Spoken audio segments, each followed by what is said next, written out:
Stacknya tuh di belakang tuh. Stay cool sekali ya, tapi it's okay. Keren banget, tapi ini dia. Di game yang kedua, Aul, menurut Aul draft yang seperti apa nih? Lebih condong ke arah mana menurut Aul? Ini 3 hero frontline dari Onyx harusnya bisa lebih sustain. Dan kita bisa lihat nanti harusnya early aggression yang akan dilakukan dengan adanya grok yang dimiliki oleh dari Aran.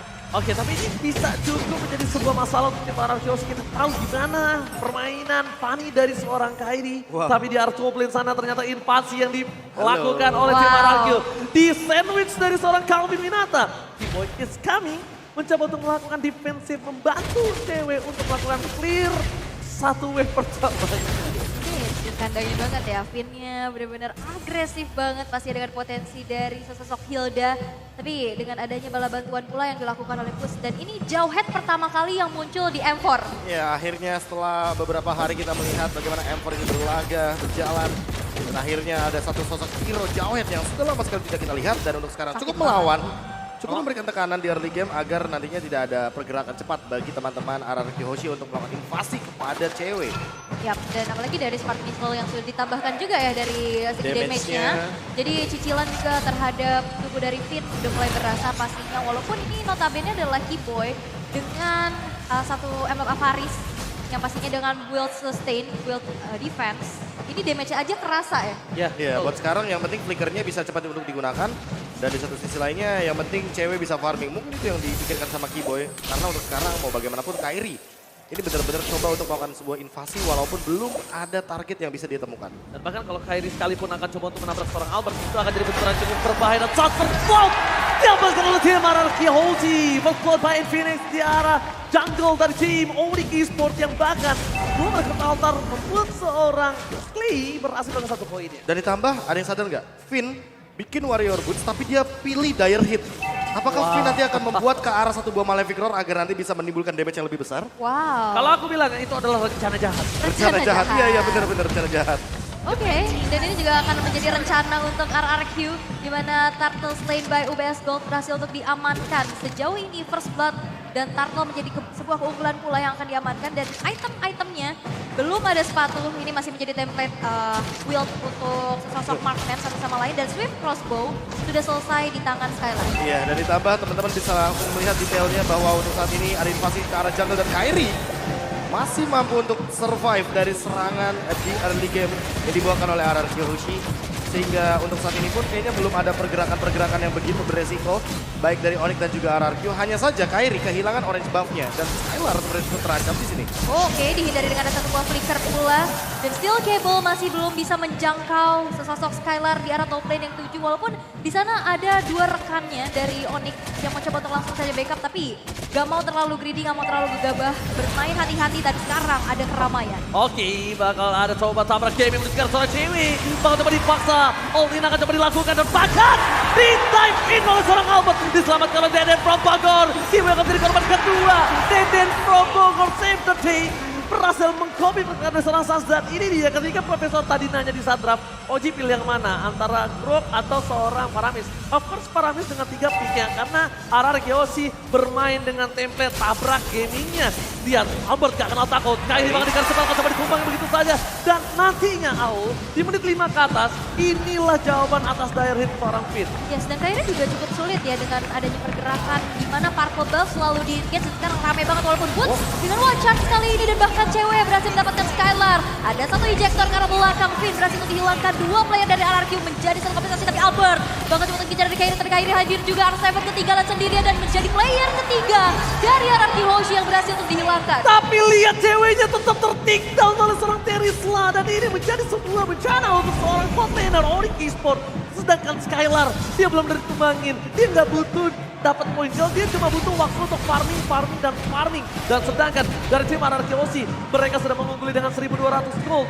Permainan yang cukup berbeda dari Araraki adalah mereka tidak membuat seorang Albert menjadi tolak punggung utamanya mereka. Tapi mereka membuat seorang Albert menjadi tembok utamanya bahkan. Jujur ini poin kill yang bagus banget menuju kepada seorang cewek karena mau bagaimanapun dia tidak bisa farming dua lane dan Skylar bahkan bisa dibilang sebuah misplay karena Skylar menghindari satu buah ejector dan Turtle akan mendapatkan satu buah kompensasi tanpa adanya trade di area top lane. Gimana Aul? Wow, itu benar-benar spesial di-create banget ya. Bahkan backup-nya di mana Turtle ternyata bisa diamankan oleh RRQ. ini benar-benar berbeda banget pastinya. Dan sekarang bahkan Onyx dalam keadaan tertinggal dari segi goldnya 1.700 yang dikumpulkan. Dan bahkan dengan pembawaan dari sesosok Faramis, sejauh ini belum ada team fight compact yang dibawakan oleh Onyx. Ya, benar banget. Dan bahkan Kompleksitinya juga berbeda sih. Kayak di game yang pertama kan kita melihat ada beberapa hero yang emang langsung bisa lockdown. Betul. Buat sekarang tuh skill shotnya terlalu banyak. Ada penalty zone, ada wall charge juga. Jadi mau nggak mau harus diarahkan dan menurutku ya responsif dari para pemain diperlukan sekali untuk di game kali ini. Karena kalau misalkan mereka responnya agak sedikit terlambat atau telat, antara Suns atau Clay bisa dibilang nanti akan terlambat untuk membuka salah satu altarnya dan itu yang akan menjadi malapetaka. Oke, free hit di arah full plate Skylar. Sekali ini benar-benar kaya total. Dapetin turret, platingan, dapatkan invasi jungle dan serang Kyrie. Akan coba dihantam oleh para pemain dari tim Arkeosi. Pin mencoba untuk menginvasi, mencoba untuk melakukan zoning out. Dapatkan Albert ke depan untuk mengeluarkan Seven. Dibantu dengan pergerakan Dede Pro, dan membuat seorang Kyrie gak bisa bertindak. Karena Mani tanpa Patoba bagaikan aku tanpa kamu tak akan berdaya lemas. Dengkulnya tak bisa bergerak halus. Tapi ternyata di arah top lane cewek berhasil untuk bertahan pula walaupun ada satu pergerakan dari Clay dengan Arcane Shade dan Shadow Strike mengeksekusi cewek di arah top lane. 1 tukar 1 tapi outer turret yang begitu mahal pastinya di arah tengah bakal coba untuk dicicil sedikit demi sedikit oleh teman-teman RRQ. Di atas menit 5, rencana jahatnya telah berhasil. Dire Hit is Dire Hit aktif. yang benar-benar udah aktif sekarang dan akan mengancam tentunya bagaimana pergerakan dari teman-teman tim Onyx Esports. Pin bahkan sudah selesai dengan Blade Armor. Itu bisa dibilang item pertamanya. Jadi cewek benar-benar ditekan sekali agar tidak bisa farming dua lane. Skenario yang tadi di game pertama dibawakan oleh Skylar seperti tidak akan berada di tangan cewek juga. Karena mau bagaimanapun dia jangankan farming dua lane, farming satu lane aja susah banget. Dan bahkan ini ada beberapa hero yang bisa digunakan dengan Dire, tapi lihat di depan sana Skylar akan coba ditumbangkan oleh seorang putri dan tidak terlalu cukup. Kyrie is coming, langsung diketok nggak pakai banyak basa-basi. Dia nggak peduli apapun yang terjadi. Jika di depan para pemain dari tim RRQ Osi memukul mundur. Dan kalau misalnya tidak ada Hilda, ada satu buah Digi juga. Digi Dire Hit. Ada Digi Dire Hit, Kadita Dire Hit. Selena Dire Selena Hit. Dire Hit. Dan itu adalah hero-hero yang bisa digunakan dengan Dire Hit dan punya rencana jahat di early game. Rencana jahat. Freeze buff purple again dilakukan oleh tim RRQ. Wow. Baxia tidak butuh purple, tapi Baxia akan menginvasi purple yang dimiliki dari seorang Onyx Esports karena Kyrie Akhirnya. terlalu dipeni dengan purple buff yang mereka miliki. Dan lihat dengan 1 detik kembali tim RRQ 4 orangnya udah standby on positional. Yap, bakal coba untuk split push aja dan bahkan Purple Buff tidak akan bisa kembali jatuh untuk Kyrie. Boots, one shot defensif, tidak bisa gitu mempertahankan dan hanya ada satu alter turret yang menjadi kompensasi di arah atas. Dan akhirnya aku melihat ini dari tim Indonesia loh. betul. Yang melakukan skenario seperti ini. Tabrakan seperti yang akan terjadi lagi. Dan bahkan Clay langsung menggunakan flickernya untuk menyelamatkan seorang Pin. Mundur ke arah belakang. Kyrie nggak punya purple buff, lumpuh tak berdaya para pemain tim RRQ. 5.000 gold difference. Onyx Esports, Kyrie cuma bisa melakukan split push. Itu the best thing yang dia bisa lakukan sekarang. Dan bahkan Kyrie mencoba untuk masuk ke dalam busnya aja. Dia nggak berani. Albert mau di instant pick off, mau di cut shot, mau digesek sampai kabelnya rusak jadi nirkabel. Nggak bisa. Jadi wireless ya. Iya. Tapi perbedaan 3 level menurut aku ini udah terlalu jauh pula. Apalagi seorang assassin ini adalah hero yang butuh banget advantage di early. Hero Iya. snowball yang nggak dapetin snowballingnya. Ini bakal susah banget untuk keep up. Bahkan dengan adanya satu buah ejector pula, kali ini udah melawan keluar dan bahkan Keyboy. Terkena adanya satu buah pressure, bahkan Skylar tukarkan 1 tukar 1 bahkan 2 player karena cewek mendapatkan double kill. Tapi lihat, ditukar dengan adanya triple kill dari Albert. Gila triple kill by Infinity, dive in asal-asalan, ditabrak gaming, bahkan dengan Skylar ditumbangin, RRQ gak mengendorkan sama sekali tim fight yang dia miliki. Dan bahkan ini agak cukup berbeda ketika RRQ biasanya dengan 3 player terus mereka tidak mau engage di arah core-nya. Tapi dengan untung 5.000 gold, gak ada dilepasin kesempatan nafas sedikit. Iya, yang pertama 5.000 gold, yang kedua adalah karena tank jungler, jadi akan lebih kuat sekali bagi Albert dan makin cepat ketika menimbulkan sebuah efek true damage kepada sosok Lord yang begitu tebal di depan sana. Dan untuk sekarang purple buff-nya mungkin akan diamankan oleh Kyrie karena mau bagaimanapun perbandingan dari waktu di area Lord menuju ke area purple buff agak sedikit lama. Tapi nggak masalah, buat Albert yang penting adalah Kyrie tidak bisa memberikan serangan agar nantinya teman-teman dari RRQ bisa fokus untuk langsung melakukan sebuah engage terhadap turret yang begitu mahal. Oke, akhirnya Kyrie bisa mendapatkan purple buff-nya ya.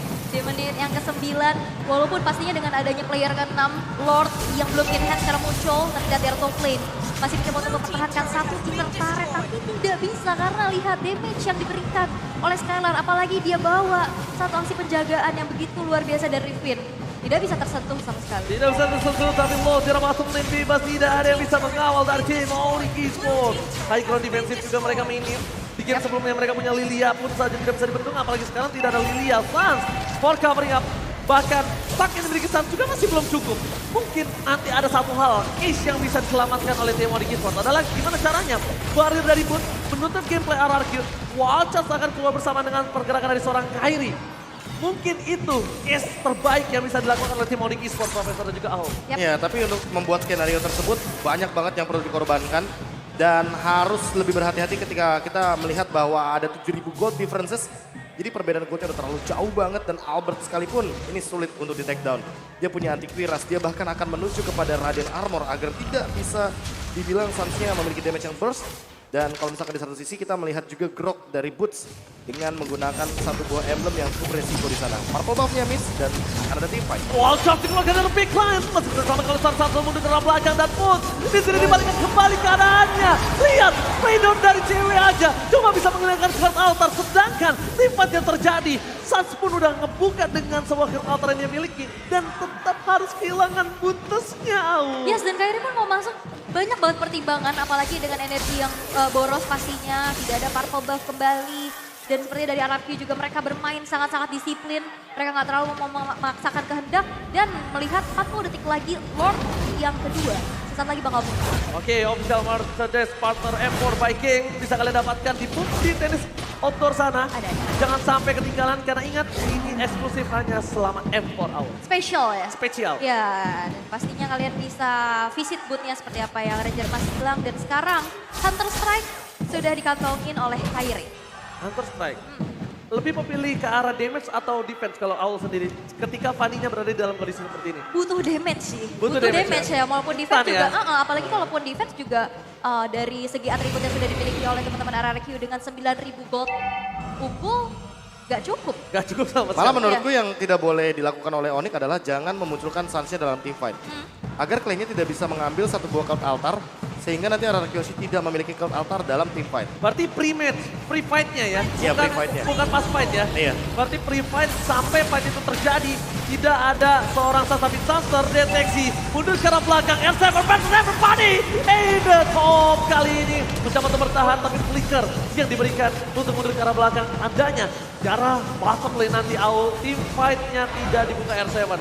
Yang harus sudah diperhatikan Onyx, akan ada satu buah claim yang bisa membuka ini.